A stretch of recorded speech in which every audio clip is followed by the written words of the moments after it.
Bismillahirrahmanirrahim. Assalamualaikum warahmatullahi wabarakatuh. Alhamdulillahi rabbil alamin wal aqibatu lil muttaqin wala udwana illa 'alal zalimin. Asyhadu an la ilaha illallah wahdahu la syarika lah wa asyhadu anna Muhammadan abduhu wa rasuluh. Allahumma salli wa sallim wa barik ala sayyidina Muhammad wa ala alihi wa sahbihi ajma'in wa ba'du. Qala al-musannifu rahimahullahu ta'ala wa nafa'ana Allahu bihi wa bi'ulumihi fid dharain amin. Telah berkata Imam Al-Allamah Syekh Abdul Qasim Al-Qushayri, semoga Allah Ta'ala merahmatinya dan kita mendapat manfaat serta barakah ilmunya. Ahmad bin Khadrawai mengusulkan kepada isterinya untuk mengundang seseorang. Saya ingin mengadakan jamuan yang mengundang seorang penyair pengembara yang cerdas. Dia di negerinya dikenal sebagai seorang tokoh muda yang berjiwa satria, katanya. Engkau tidak akan mendapat petunjuk dengan mengundang dia, jawab isterinya. Saya harus mendapatkannya, kata Ahmad bin Khadrawai. Isterinya berkata, jika terpaksa melakukannya, engkau mesti menyembelih beberapa ekor kambing, lembu dan keldai. Kemudian lemparkan, agihkan binatang sembelihan itu dari pintu seseorang sehinggalah ke pintu rumahmu. Mengenai kambing dan sapi saya memahaminya, tetapi keldai apa fungsinya? Engkau hendak mengundang seorang pemuda satria untuk datang ke rumahmu, maka jangan menjadikan ia lebih sedikit dari kebaikan yang dimiliki seekor anjing. Dikisahkan, sekelompok ulama mengadakan undangan jamuan yang di antara mereka terdapat Syekh Shirazi. Di tengah mereka makan, tiba-tiba rasa mengantuk menyerang mereka. Apa penyebab kami tertidur? Tanya Shirazi kepada tuan rumah. Tidak tahu, namun barangkali anda boleh mencari alasan daripada cerita saya ini. Sebelum mengadakan jamuan ini, saya telah berusaha keras untuk mengumpulkan hidangan dengan bahan-bahan yang jelas, kecuali seekor anak kambing. Saya belum sempat menanyakan status hukum anak kambing itu.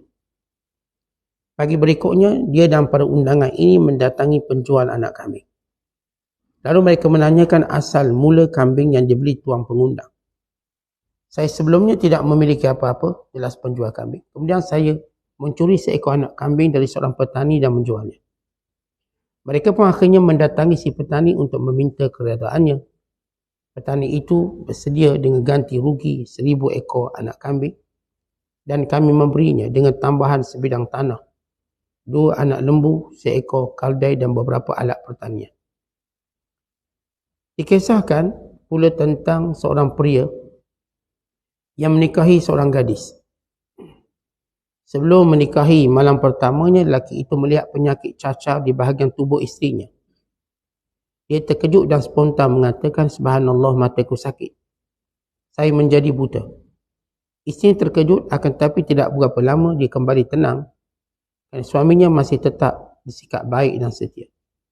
Dan waktu pun berjalan, sepasang suami itu hidup bahagia. Mereka telah menjalani hidup selama 20 tahun. Selama itu pula dia tidak pernah mengalami perlakuan buruk dari suaminya sampailah dia meninggal. Semenjak ditinggal mati isterinya, laki-laki itu kembali membuka matanya. Bagaimana mungkin anda mampu menjadikan demikian? Tanya tetangganya yang hairan melihat matanya tidak buta lagi. Saya sebenarnya tidak buta, jelas laki-laki itu. Saya hanya pura-pura buta supaya isteriku tidak sedih kerana beban mental yang disebabkan penyakit cacarnya. Engkau adalah seorang satria sejati, timpa jawab, kata seseorang. Muslimin dan muslimat sedang penonton yang dirahmati Allah sekalian. Ada 3 kisah yang dibawa oleh Imam Abdul Qasim Qushayri. Cuma secara terjemahannya ada sedikit khalal, sedikit kekurangan. InsyaAllah kita akan riwayatkan kembali kisah ini dengan apa yang tercatat dalam naskah asalnya tentang 3 kisah yang hebat ini, yang menunjukkan makna futuwah. bagi ulang kepahaman kita bila kita menyebut futuwah, iaitu kemuliaan akhlak kita dalam muamalah dengan manusia. Dan juga kemuliaan, kebaikan kita yang kita utamakan orang lain berbanding kita sendiri. Dan melihat kebaikan dengan makna yang menyeluruh, tanpa syarat, tanpa sempadan, tanpa keadaan yang tertentu. Maka golongan futuwah ialah golongan yang sentiasa melihat kebaikan yang terbuka. Bukannya kebaikan bersyarat, kebaikan tertutup. Bukannya kebaikan bertempuh, bukannya kebaikan yang punya alasan. Tetapi kebaikan itu bersifat mutlak. Kerana itu di antara doa yang diajar oleh Nabi SAW. Allahumma inni as'aluka fi'lal khairat. Ya Allah, aku memohon kepadamu untuk sentiasa buat baik. Dan sebagaimana hadis Nabi SAW, lan yashba'al mu'min min khairin hatta yakuna muntahahu jannah. Tidak pernah cukup orang-orang beriman daripada melakukan kebaikan sehinggalah kesudahannya syurga. Ini tidak akan berhenti, tidak akan kenyang orang beriman dalam melaksanakan kebaikan. Bahkan di antara sifat orang-orang beriman itu ialah bughdul qalil, benci pada kebaikan yang sedikit. Sebagaimana ahli dunia benci pada dunia yang sedikit. Kerana golongan futuwah ini, mereka benci pada kebaikan yang sedikit. Kerana keinginan mereka untuk buat baik yang banyak. Diceritakan seorang ulama yang terkenal bernama Ahmad bin Khadrawai yang meninggal tahun 240 Hijriah. Beliau di antara ulama yang alim pada zamannya, warak. Dan beliau ada seorang isteri yang baik yang bernama Ummul Fadl ataupun dipanggil Ummu Ali radhiyallahu taala anha. Waktu Ahmad bin Khadrawai meminang isterinya dan berkahwin dengan isterinya, maka isterinya memberi syarat untuk bertemu dengan Abu Yazid Al-Bistami, ulama pada zaman.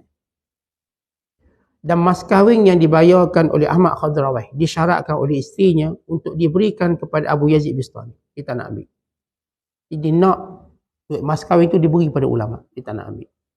Ini kisah kesolehan wanita bernama Ummul Fadl atau Ummu Ali, ya Allah Ta'ala anha, isteri kepada Ahmad bin Khadrawai. Maka waktu mereka kahwin, maka dibayar sejumlah mas kahwin.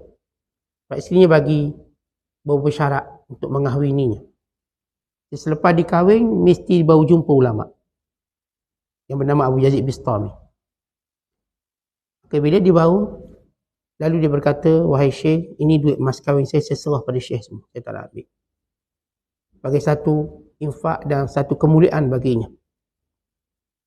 Lalu kata Syekh Abu Yazid Bistami, sesungguhnya isterimu adalah golongan futuwah. Kamu ni orang yang dia tak fikir diri dia. Dia dah sebut antara kaedah asal yang disebut oleh Imam Qushairiyah Muqaddimah kita, futuwah ialah orang yang sentiasa melihat kebaikan untuk orang lain bukan untuk dirinya. Sentiasa ingin memberi kebaikan, keutamaan pada orang lain. Apatah lagi orang-orang yang punya keutamaan yang tertentu. Maka isterinya, kata Abu Yazid Bistami, isterimu ialah ahlu futuwah. Ini bila mana waktu Ahmad Khadrawai bertemu dengan Abu Yazid, masa yang sama ditanya satu perkara. Dia kata, Syekh, terangkan aku apa itu futuwah. Maka jawab Syekh, ia adalah isterimu. Isterimu ialah ahlu futuwah. Dan diceritakan, kisah disebut oleh Abu Qasim. Satu hari kata Ahmad Khadrawai, saya nak jemput ada seorang lelaki yang hebat. Lelaki ni bagus, orangnya cerdas, dan orangnya kalangan orang yang baik. Maka kata isterinya, tak boleh. Lalu kata suami, kenapa tak boleh, saya nak jemput dia. Saya nak suruh awak buat makan-makan. Kata isterinya, boleh dengan syarat lah. Kalau nak buat juga boleh. Sembelih lembu, sembelih kambing, sembelih kaldai sekali. Lalu semua daging-daging ini diagihkan daripada pintu jirang yang paling dekat, jirang-jirang sekeliling kita sampailah ke rumah kita. Ini beri semua korang. Jangan buat baik seorang, kita nak buat baik sekampung. Biar sekampung kita dapat makan. Kalau betul abang nak buat jamuan, abang panggil sekampung, jangan panggil seorang ni je. Betul nak buat jamuan. Saya setuju. Kata suaminya, saya faham kalau awak suruh sembelih kambing, sembelih lembu. Yang sebelah kaldai pula kenapa pula? Lalu kata isterinya, abang, kebaikan ini bukan sekadar untuk manusia. Ni anjing-anjing yang ada dekat kita pun kita beri makan sekali. Kita sembelih kadai bagi anjing. Ya, kebaikannya melihat bukan pada manusia, hatta pada binatang. Kalau betul nak buat jamuan, nak beri makan ke orang, biarlah kebaikan itu dirasa oleh semua orang. Hatta anjing-anjing juga tidak kurang untuk mendapat kebaikan ini. Maksudnya, tak cacat kebaikan itu ataupun tidak sempurna kebaikan itu kalau kita tidak melihat makhluk yang selain pada manusia untuk kita buat kebaikan. Atau dengan maksud lain. Bukankah buat baik pada anjing itu juga dituntut? Dan beri makan pada binatang juga dituntut. Ini antara nasihat isterinya kepada Ahmad bin Khadrawih. Ini cerita kesolehan isteri seorang ulama nama Ahmad bin Khadrawih. Maka di sini kita lihat makna futuwah. Ini bukan sekadar kebaikan pada manusia, even pada binatang. Pada binatang, sebagaimana kita dalam Islam jelas, Islam melarang kita memberi kemudaratan pada binatang. Bahkan hadis-hadis yang banyak menceritakan kebaikan-kebaikan kepada binatang itu mendapat pahala yang besar. Tentang seorang lelaki yang masuk syurga kerana memberi minum pada anjing. Dan kisah seorang wanita baraya, wanita pelacur. Dan juga memberi minum kepada anjing. Ini dua hadis yang bersih, yang berbeza. Satu lelaki, satu lagi kisah wanita daripada pelacur Bani Israel. Yang bila mana dia memberi minumnya, maka Allah mengurniakan kepadanya taubat. Punca sebab kesolehannya, lalu dia masuk syurga. Dan sebagaimana cerita tentang unta yang dibebani dengan kerja, yang tidak diberi makan yang cukup. Dan Nabi SAW menegur pada sahabat. Dia bertanya, pemilik siapakah unta ini? Lalu kata lelaki ini, saya. Dan lelaki daripada Ansar. Saya ya Rasulullah. Sesungguhnya unta ini memberitahu aku, oh, engkau telah membebaninya dengan kerja yang berat. Wa tuji'uhu, dan engkau tak beri makan yang cukup. Maka pelihara dia dengan baik. Dan sebagaimana diceritakan dalam hadis yang sahih tentang lelaki perempuan dakhalatin nar bihirratin habasatha. Seorang wanita masuk neraka disebabkan mengurung kucing yang tidak diberikan makan padanya sehingga dia mati. Dikurung kucing. Kata Nabi SAW, kalau dia lepaskannya untuk cari makan, maka selamatkan dia. Kita tuan-tuan kalau kurung binatang, asal memberi makan pada binatang tidak wajib. Tapi bila kita mengurungnya, maka wajib atas kita memberi makan. Sama juga kalau banduan. Bila banduan itu dikurung, dipenjarakan, wajib negara memberi makan. Wajib. Kalau negara mencuaikan tugas tersebut, maka diambil alih oleh orang beriman. Orang beriman kena beri makan pada banduan. Kerana seorang tidak boleh ditahan tanpa diberi makan. Masalah kesalahan tu kesalahan dia. Memberi makan salah satu kemanusiaan dan cara Islam menjaga hak untuk hidup. Maka bila kita baca hadis-hadis yang banyak, yang kita sebut sejumlah hadis. Bahkan dalam riwayat Abu Dawud, kisah seekor burung yang berkeliaran di atas kepada Nabi SAW. Terbang keliling. Lalu kata Rasulullah menyatakan, siapa yang mengacau burung ini dengan mengambil anaknya, pulangkan anaknya. Punya burung ni mengadu bahawa anak dia ni diambil. Ada seorang sahabat, dia tengok sarang burung, dia panjat. Tengok ada anak burung. Dia nak bela lah, dia pun ambil. Untuk membelanya. Lalu si ibu mencari. Dan kebimbangan ibu burung tadi, dikeliling atas kepala Nabi SAW sambil berbunyi, mengadu. Lalu Rasul menyatakan, siapa yang mengambil anak burung ini, maka kembalikan.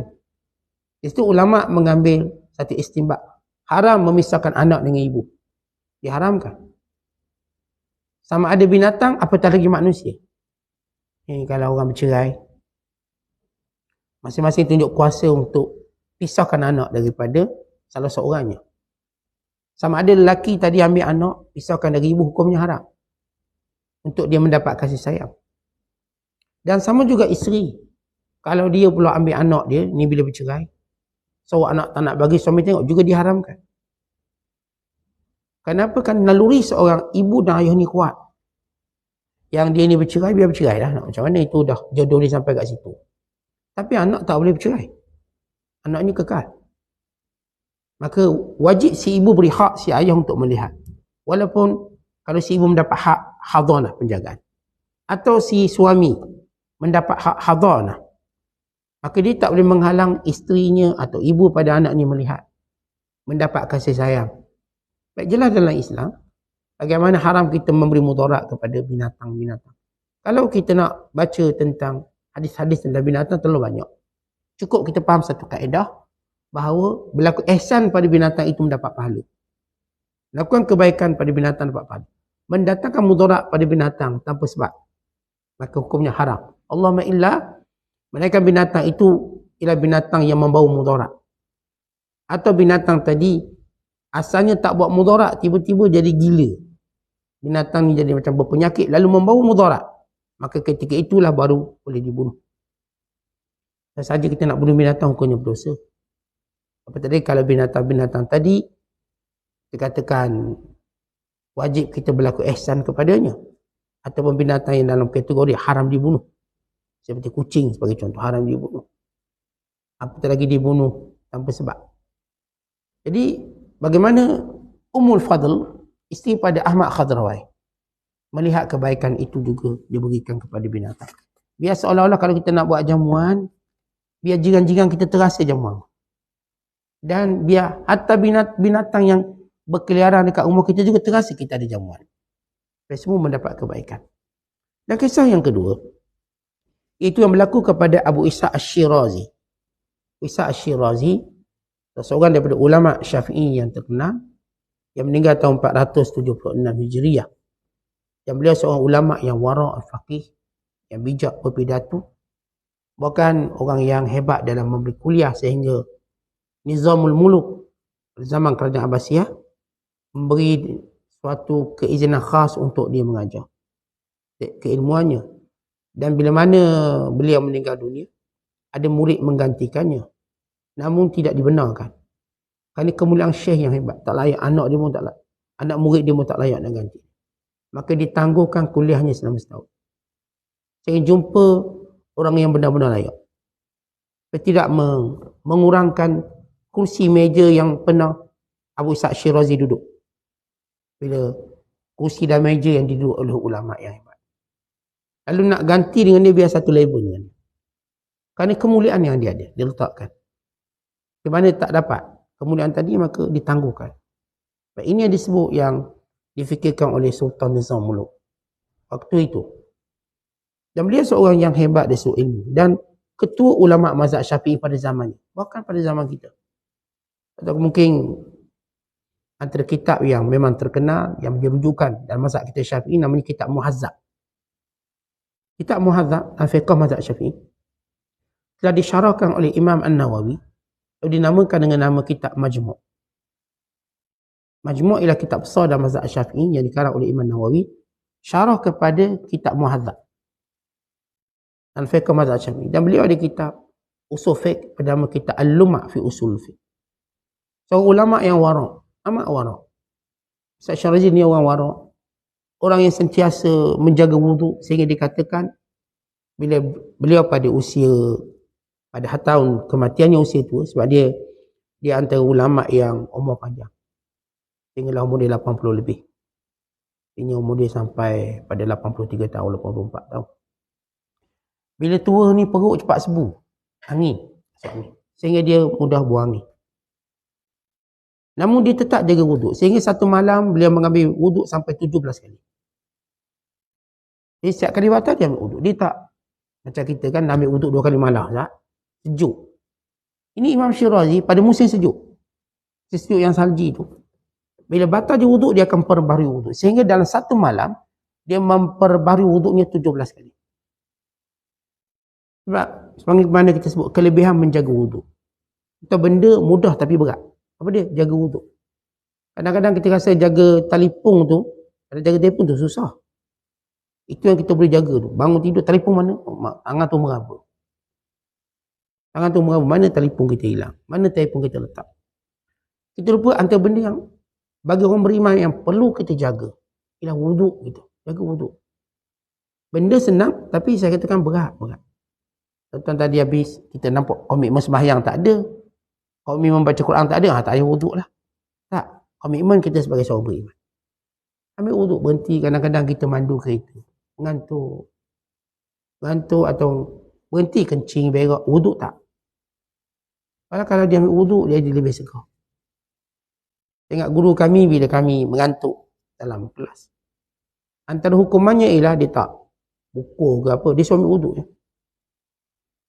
Dah kita dah faham hukuman dia, bila kita ngantuk kita angkat tangan, Syekh nak ambil wuduk. Dia ambil. Maka hilang ngantuk. Nampak muka ceria semua ambil wuduk. Itu hukuman dia. Ini cara yang baik untuk hilangkan rasa lemah. Dan kalau tuan-tuan mandu lama-lama kan rasa penat. Kena pula 6 jam, 7 jam, 8 jam. Macam mana nak tangan dia penat? Kita diajar minum kopi je, minum kopi. Lepas minum kopi, minum kopi. Sampai sebu jadi angin perut.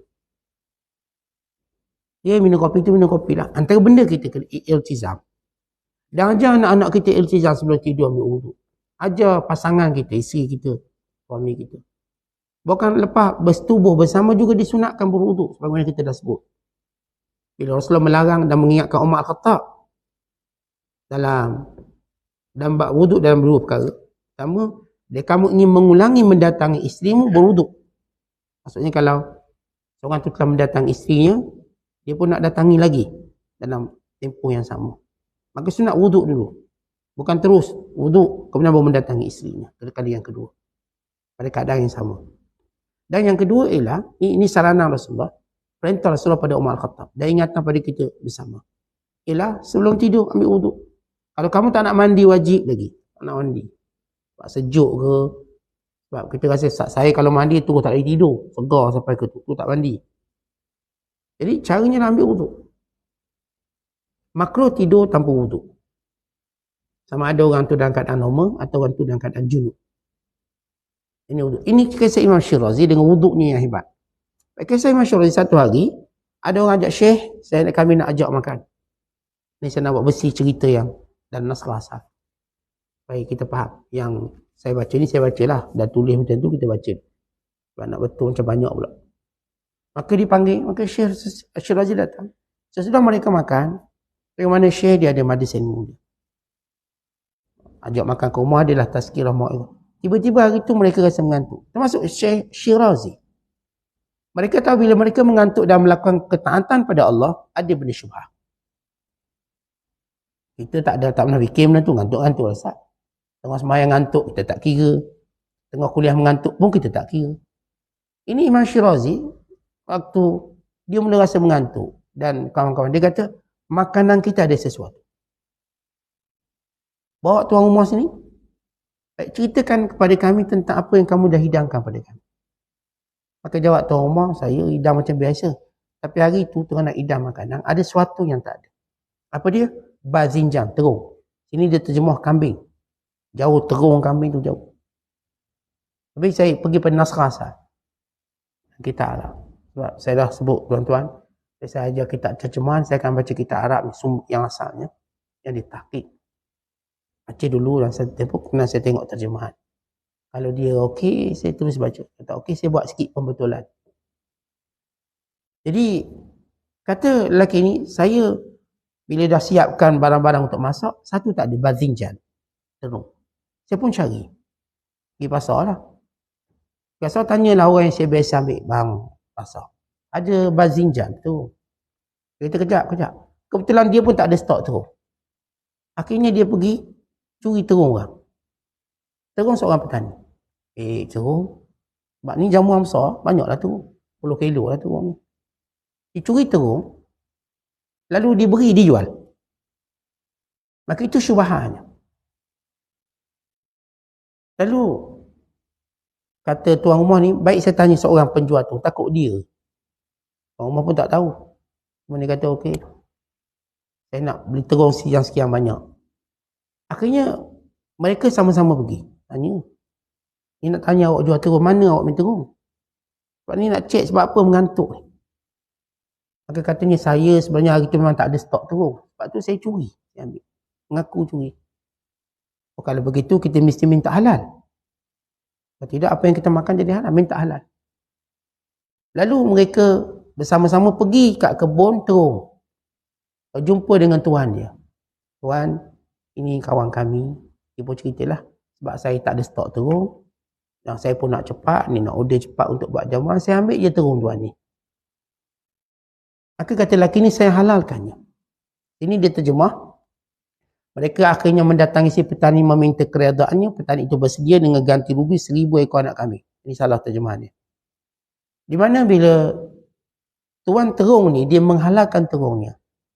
Maka bukan sekadar dia menghalalkan terung, dia bagi tambahan terung lagi.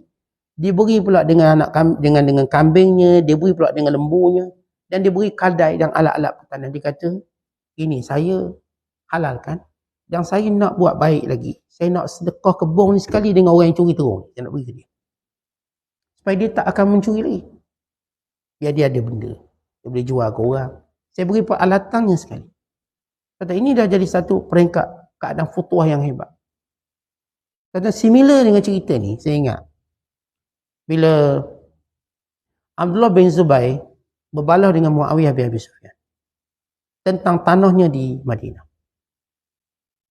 Bila kebetulan tanah Abdullah bin Zubair bersempadan dengan tanah Muawiyah bin Abi Sufyan. Dan pekerja Muawiyah ni dia suka ceroboh tanah Abdullah bin Zubair.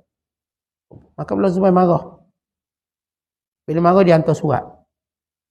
Nak marah pekerja tak jadi, ni marah ke bawah atas. Hantar surat pada Muawiyah bin Abi Sufyan. Yang ketika itu Muawiyah bin Abi Sufyan ialah khalifah. Lepas dia ambil jawatan khalifah daripada Hasan bin Ali radhiyallahu ta'ala anhu. Maka dia tu surat. Cerita pekerja kamu suka ceroboh kebun aku.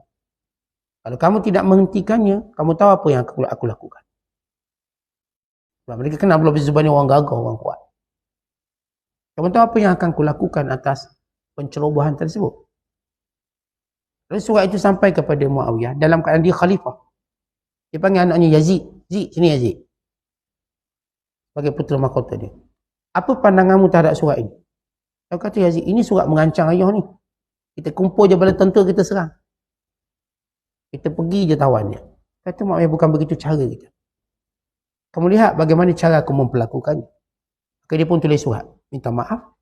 Dan menghadiahkan kebunnya tu pada Abdullah bin Zubair. Ni kebun bersebelahan tu saya hadiahkan terus. Dia tak payah gaduh lah. Terus.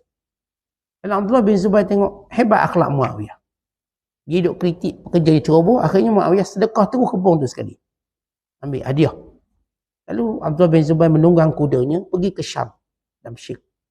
Pusat pemerintahan kerajaan Umayyah. Dan pergi untuk mengucapkan terima kasih atas kemuliaan akhlak dia. Dan yang ni dah mulia akhlak kerana sedekah. Kerana hadiah. Maka dia memuliakan dengan ikramnya. Abdullah bin Zubair bukan jenis orang mudah jumpa orang. Ini sahabat Rasulullah yang pertama lahir di kota Madinah atau di Quba. Sebab ketika mana Asma binti Abi Bakrin mengandung, waktu itu waktu hijrah, maka beliau hijrah sama suaminya Zubair bin Awam, berhenti di Quba dan kawasan Quba, dia beranak. Lahirlah Abdullah. Yang ditahnikkan oleh Rasulullah dan namakan dengan Abdullah. Itu Abdullah bin Zubair bin Awam. Anak pada Asma binti Abi Bakr, cucu Abu Bakar Siddiq. Allah Ta'ala anhu. Yang pertama lahir di kota Madinah ataupun di Madinah. Dan muhajirin pertama yang lahir di Madinah. Jadi dia hijrah dalam perut terus. Mak dia tu tengah ngandung bawa dia berhijrah. Sehingga dia lahir di kota Quba. Dan Rasulullah mentahnikkannya dan menamakan dengan nama Abdullah. Dan orang kenal Abdullah ni watak dia. Berani. Bukan jenis orang yang suka nak jumpa-jumpa orang. Melainkan orang ni orang mulia, baik. Okay, ini kisah bagaimana futuah. Tentang kadang-kadang kita cara nak selesaikan niza' kekhilafan. Masing-masing nak menyelesaikan dengan cara biar kita menang. Biar orang tu minta maaf, bukan kita. Selalu begitu dalam perbalahan kita.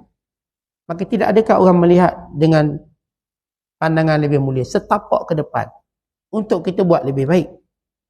Jadi kalau kita adik-beradik gaduh lah. Kita tunggu siapa? Biar dia minta maaf. Saya tak nak. Biasanya begitu. Kita gaduh dengan siapa? Biar dia. Saya tak. Tapi kalau kita setapak, ini makna futuah. Untuk buat lebih mulia pada tu. Jika kita lebih mulia, maka ini futuah. Yang hebat. Bagaimana kisah pemilik ladang terung ini. Dia punya futuah dah mencuri. Ini aku beri tu kebun supaya kamu tak mencuri lagi. Tak curi lagi dan dengan peralatan sekali bagi. Dia bukan bagi kebun, maintenance penimpala pula kawan tu. Disempurnakan. Tetapi bila kita buat kebaikan, kita sempurnakan. Dia buat kebaikan tu dah cantik, comel, bagus. Tapi kalau kita sempurnakan, saya nak hadiah awak motor. Dengan maintenance sekali saya hadiahkan. Ini kalau ada apa-apa maintenance, bagi saya. Ini panggil kebaikan sempurna.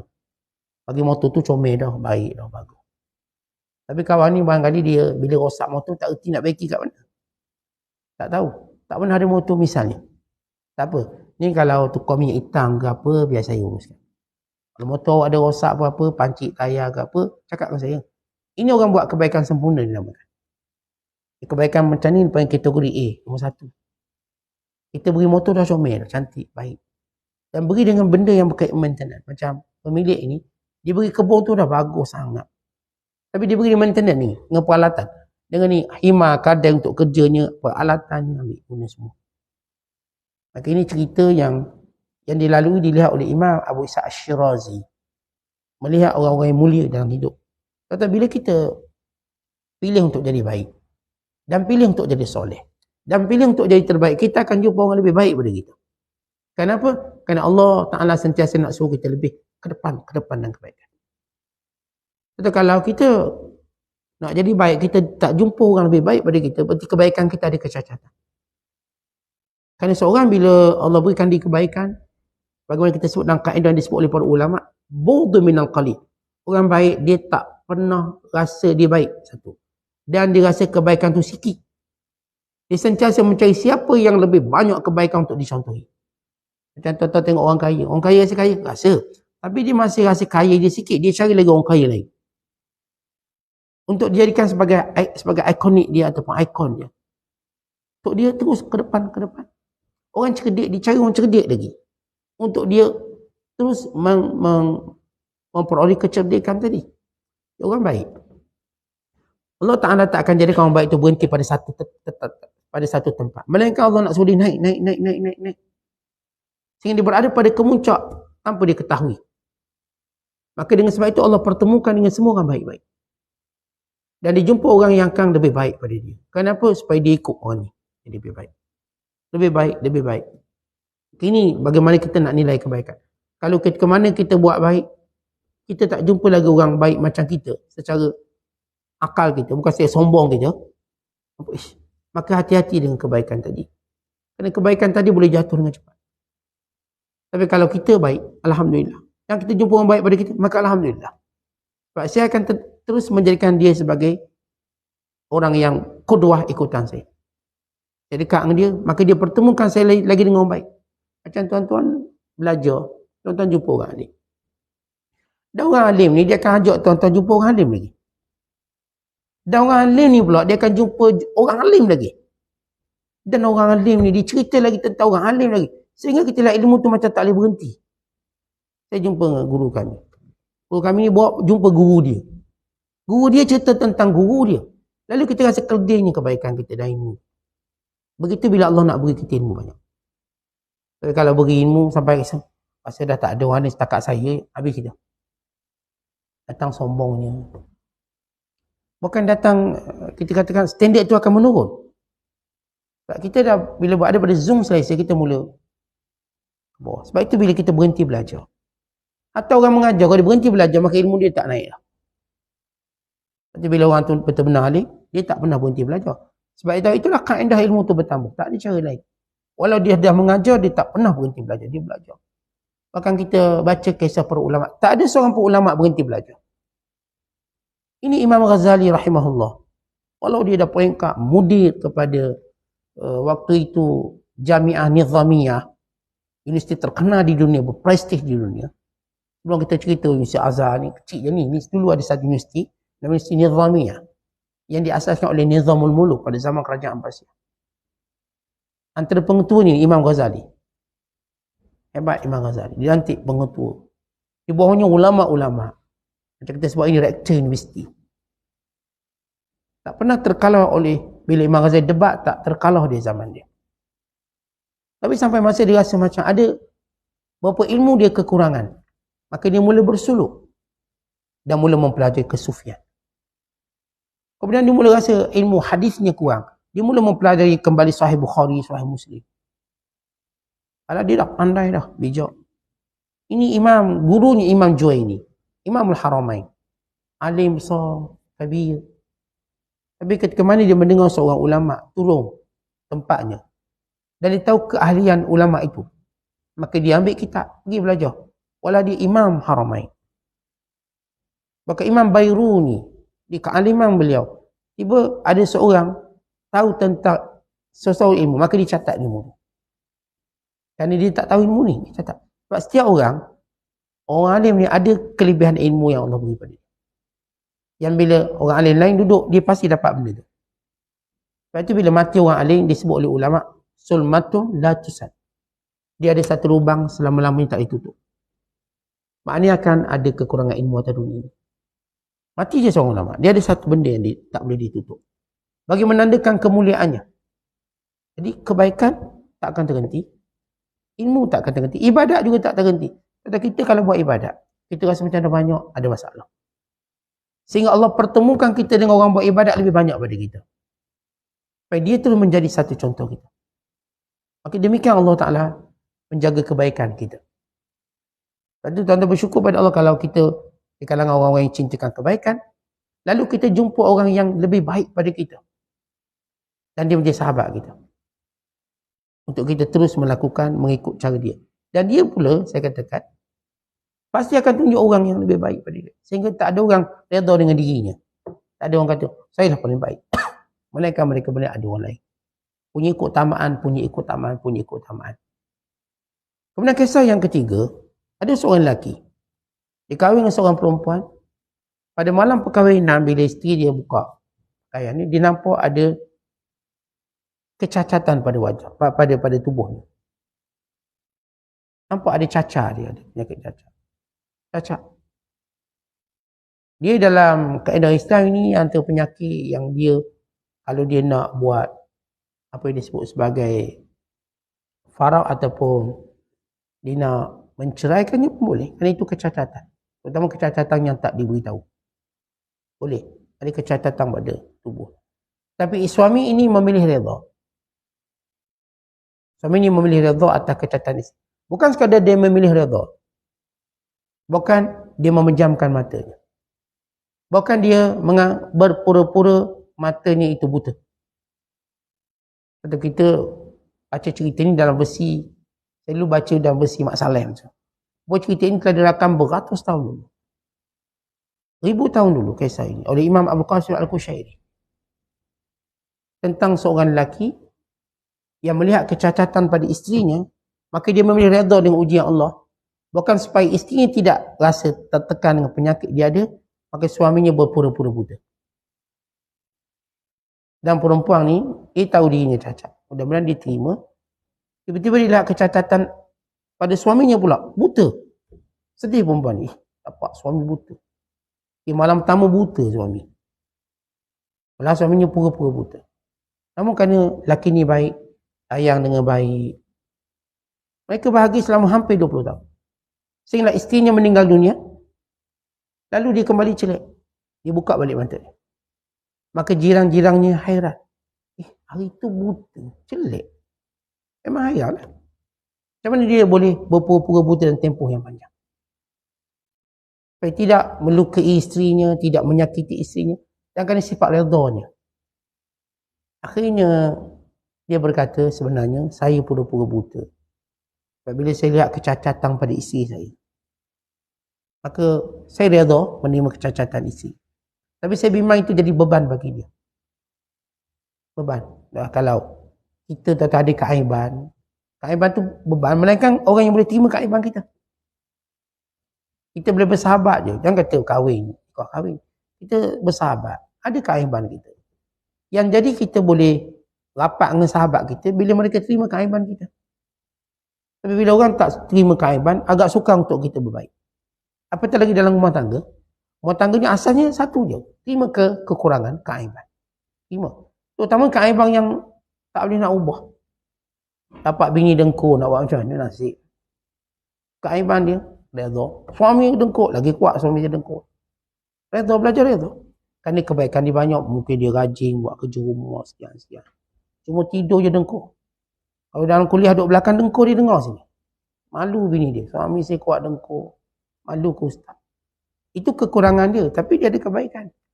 Ada kekurangan tak boleh kita nak ubah senang-senang. Ada kekurangan perlukan masa untuk berubah. Mungkin si suami ni jadi pemarah, suami ni jadi sekian, dia perlukan masa. Yang si isteri kena redha kalau nak jadi pasangan yang baik. Atau suami melihat ada kekurangan isteri, adalah jadi malas sikit, keluar rumah malas, berdebu rumah. Nak sama dengan Ashabul Kahfi dah gua tu. Rumah tu macam gua. Dia terasa tidur macam dalam gua. Tapi dia sabar kerana perubahan itu mungkin boleh berlaku sikit.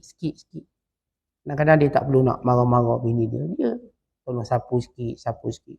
Dan bini rasa datang tanggungjawab. Tentu ini yang penting dalam muamalah kita dengan orang. Kita bukan bermuamalah dengan malaikat yang sempurna. Kalau tuan-tuan sebut je manusia, kiralah siapa. Dia membawa bersamanya puluhan kecacatan dan kekurangan. Kalau tuan-tuan tak bersedia terima kekurangan, tuan-tuan tak akan jumpa orang. Tak akan. Maka kesempurnaan dalam pergaulan kita, bila kita terima kekurangan, itulah kesempurnaan. Saya boleh berkawan dia 20 tahun, 30 tahun. Sebab saya boleh terima kekurangan dia. Dan dia juga boleh bersahabat dengan saya kerana dia juga dapat terima kekurangan yang saya ada. Dalam perkahwinan pun sama. Ini perkahwinan kalau orang cari sempurna, dia mencari yang mustahil. Dia cari mustahil. Dia kahwin dengan bini ni, perangai macam ni. Oh tak boleh, cerai. Ni pula. Atau dia kahwin dengan suami ni, nampak suami ni teruk, minta cerai. Sampai sudah dia tak akan jumpa suami dia. Sampai sudah dia tak akan jumpa isteri dia. Tapi kalau dia belajar terima kekurangan, ini jihad dia. Dan ini mujahadah dia. Dan inilah futuwah. Jadi antara makna futuwah itu, kita terima kekurangan orang lain.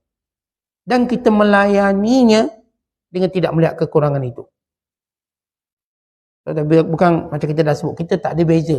Kita makan orang kaya, makan orang miskin. Tak ada beza. Waktu kita duduk, kita tak tunjukkan perbezaan. Biasa. Sehingga orang tu selesa. Atas Nabi SAW, ada seorang sahabat kena penyakit kusta. Penyakit kusta, ini bahaya lah. Sehinggalah dalam keadaan tangan dia ni ada masalah. Cacat. Lalu Nabi SAW duduk makan dia. Sehingga supaya orang ni tak rasa macam janggal. Lalu Nabi kata, kul siqatan billah. Makan-makan. Yakin pada Allah tak akan ada mudarat. Kamu duduk dengan aku tak akan mudarat. Itu di antara akhlak baginda SAW. Dan Nabi menjadikan orang duduk dengan baginda selesa. Nabi tak suka duduk kat dia ketar-ketar, takut-takut, tak ada. Nabi akan berbual, bercakap sehingga orang tu rasa masa selesa, seolah-olah tak ada apa-apa. Walau ini Rasul, hebat.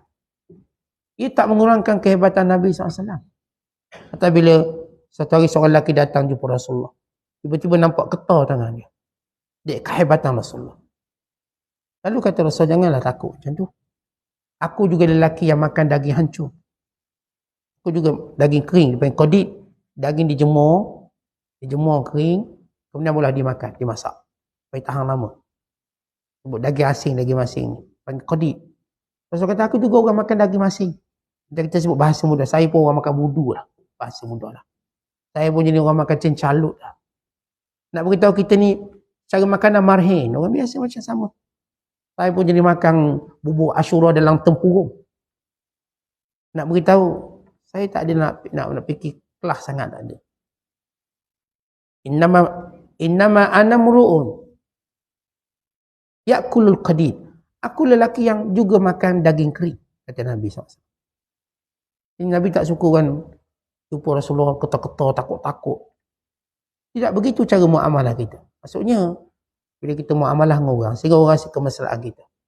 Dia tak nampak saya ada pangkat ke tak ada pangkat. Sama. Cara bersembang, kalau dia nak buat lucuan ke, dia sama.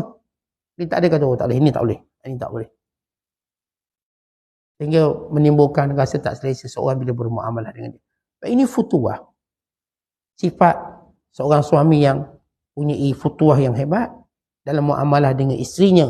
Walaupun kita katakan dia boleh minta khiyar, minta fasakh. Dalam bab nikah ni kita panggil fasakh. Fasakh ni bila ada kecacatan pada isteri, pada suami, boleh minta fasakh. Fasakh dalam bahasa Melayu panggil bubar perkahwinan. Bubar ni maksudnya dia tak lekat cerai. Jadi kalau suami tu cerai satu, dia akan bawa satu tu sampai bila-bila. Kalau dia kahwin lagi dengan perempuan tu, maka dia masih pegang satu cerai tu. Maka kalau dia cerai lagi jadi dua. Tapi bila dia fasakh, dia dibubarkan perkahwinan tanpa ada cerai. Ini bila mana pasangan itu ada kecacatan yang boleh minta fasakh. Termasuk kecacatan, ingat tak buta tiba kahwin buta, itu pun boleh dipasakh. Kalau dah 10 tahun kahwin baru buta, tak boleh minta fasakh. Ni yang kahwin buta, boleh minta fasakh. Sebab saya tahu suami saya ni celik, tiba malam perkahwinan dia boleh buta. Atau si suami pula, malam perkahwinan dia ada kecacatan, dia boleh minta fasakh. Sebab perkahwinan ni lama. Itu bukan nak kahwin 2 hari, 3 hari. Kalau mula kahwin dah nampak cacat tu jelas. Dan seorang lelaki atau seorang perempuan tak mampu menanggung kecacatan, dia kena adu di mahkamah untuk minta bubar perkahwinan, panggil fasakh. Kerana fasakh ni pertama dia tak ada cerai, 1, 2. Yang kedua dia tak ada kewajiban nafkah. Tak ada kewajiban nafkah. Dan fasakh ini juga menjadikan lelaki tidak memiliki rujuk. Artinya walaupun dia ada iddah dia misalnya, tapi dia tak ada kuasa untuk rujuk. Itu beberapa hukum umum tentang fasakh. Kalau dia tak sentuh langsung, itu memang tu tak ada iddah.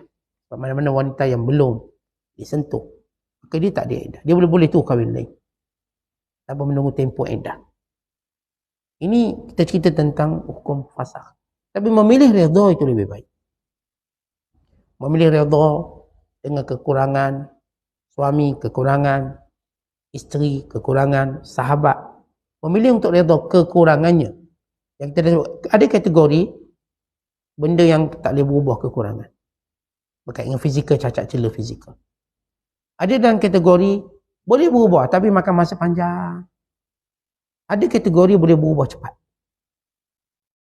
Jadi kalau kita menerima kekurangan tersebut, maka ini antara akhlak futuah kita. Dalam persahabatan ke, dalam rumah tangga, atau dalam jual beli. Atau dalam jual beli kita, penjual tu adalah kekurangan dia. Ada benda yang tak pandai dia buat. Kerana pembeli pun ada benda yang tak pandai dia. Ada kekurangan dia. Bab janji dan sebagainya. Lalu kita menerima kekurangan tersebut. Dan kita kata penjual, bila nak hantar? Oh, saya akan hantar lusa. Tengok minggu depan pun hantar. Kata kita terima kekurangan dia. Sebab banyak aspek. Banyak aspek. Kadang-kadang dia terdesak nak beritahu cepat supaya orang beli barang dia. Kalau dia tahu benda tu tak boleh sampai 2-3 hari. Kita cakap dia gini, saya tak kisah barang tu sampai lambat atau cepat. Tapi awak kira betul berapa hari biasanya sampai. Awak tak payah janji saya, janji-janji yang awak tak boleh tepati. Kadang-kadang saya kata penjual, dia terdesak untuk berjanji takut pelanggan lagi. Jadi dia pun kata esok. Mudah esok. Bila nak tahu? Esok. Petang, pagi ni. Yang kita beli mula dia kata, oh tak boleh lah bos, pekerja saya tak datang. Yang seorang tu pekerja, nenek dia mati. Yang seorang tu bini dia beranak, banyak cerita. Alasan, kita cakap gini lah, awak cakap, beritahu. Sebenarnya awak boleh hantar bila. Saya tak kisah. Awak beritahu tak boleh. Saya sebenarnya boleh hantar minggu depan. Sebab sebenarnya saya baru nak cari pekerja. Cakap macam tu. Waktu tu pekerja ni nak matilah apa. Padahal dia pekerja pun tak ada. Jadi kita boleh terima kekurangan dalam muamalah. Dan ini disebut dalam Islam sebagai samhan. Toleransi. Rahimallahu mura'an. Samhan iza syara. Wa samhan iza ba'a. Wa samhan iza qtada. Atau kama qala sallallahu alaihi wasallam. Allah merahmati orang yang betul ansur bila dia membeli. Dan betul ansur bila dia menjual. Dan betul ansur bila dia meminta hutang. Dan betul ansur bila dia bayar hutang. Kita beli, kita ada akhlak orang beli. Ini antara akhlak futuah. Saya kata saya pembeli, saya tahu ada kecacatan penjual. Namun saya terima kekurangan. Kalau kita jual pula, kita tahu ada kecacatan pembeli. Pembeli ni ada kecacatan dia. Kau tahu lebih-lebih lah. Duk cerita kedai tu murah. Padahal tak ada kedai. Kedai kita satu je dia. Tapi kedai sana murah. Kedai mana? Ujung sana. Kalau ikut marahnya, pergilah kedai tu. Oh, ikut marah. Tahun ini sebenarnya nak murah je. Dia sebut semua kedai tu, kedai tu. Saya beli kat China tu lagi murah. China. Dekat penerbangan dah 1,000.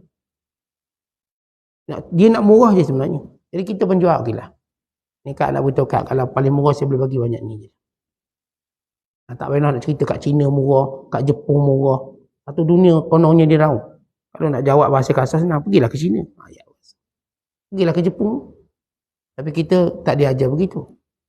Kita tak diajar bermuamalah untuk berbalah.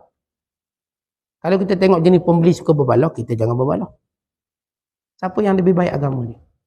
Kerana yang paling baik agama dia akan elakkan berbaloi. Itu dia baik agama. Dan dia selesaikan secara samhan, toleransi. Dan toleransi ketika mana membayar hutang. Membayar hutang. Kita dah janji hutang ni bayar minggu depan, tapi dia nak sekarang juga, kita toleransi tak apalah. Kalau ikut janji minggu depan. Kalau nak cepat, saya boleh bagi cepat. Ini toleransi waktu bayar hutang. Dan toleransi bila kita meminta hutang. Hutang saya 1,000 ni, tapi tak apalah, saya pun tahu susah. Awak bayar saya 500 sudah. Toleransi di situ. Ini semua dalam makna futuwah. Bagaimana seorang sanggup menerima kekurangan dan bertindak untuk menjadi lebih baik. Lepas tu saya kata, kalau kita muamalah dengan orang, sentiasa berfikir untuk kita nak jadi lebih baik pada dia. Kalau dia dah buat baik, saya nak buat baik lagi. Sebab Allah suruh kita belum-belum buat baik. Saya tak nak tadah kebaikan dia tanpa saya buat kebaikan yang sepertinya, kalaupun tidak boleh mengatasi dia. Maka jangan hidup ni nak tadah kebaikan orang sampai kita lupa untuk juga mencurahkan kebaikan kita pada orang lain. Kerana kemuliaan itu bila kita mula berfikir, macam mana saya nak balas kebaikan orang pada saya. Si isteri jangan jadi nak tadah je kebaikan suami. Si isteri juga berfikir, macam mana saya boleh buat kebaikan pada suami saya. Kata kalau begitu rumah tangga baik. Ni isteri jenis nadah je. Nadah semua abang. Apa pincuk kepala suami tu. Semua abang, otak kepala. Kan abang nafkah wajib, abang. So, kenapa si isteri tak berfikir untuk dia? Kalau nak beri kebaikan biar pada suami dia. Dan si suami juga begitu. Saya katakan jangan seorang pun selesa untuk menjadi penadah kebaikan. Jadi juga orang yang mencurahkan kebaikan. Bukan saya memilih antara ini menadah dengan mencurahkan. Saya akan pilih untuk beri kebaikan lebih baik. Walaupun dalam hidup ni kita tak boleh lepas daripada wa'imah kita mendapat kebaikan orang lain. Itu fitrah hidup. Wa'imah kita beri kebaikan pada orang lain. Tapi kita sentiasa berfikir atas asas futuwah. Saya seperti sedang bersaing dengan dia. Untuk saya buat baik lebih baik. Tapi kerana Allah, kita bersaing kerana Allah. Untuk buat kebaikan, dan itu kemuliaan yang kita akan peroleh. Wallahu a'lam bishawab. Assalamualaikum warahmatullahi wabarakatuh.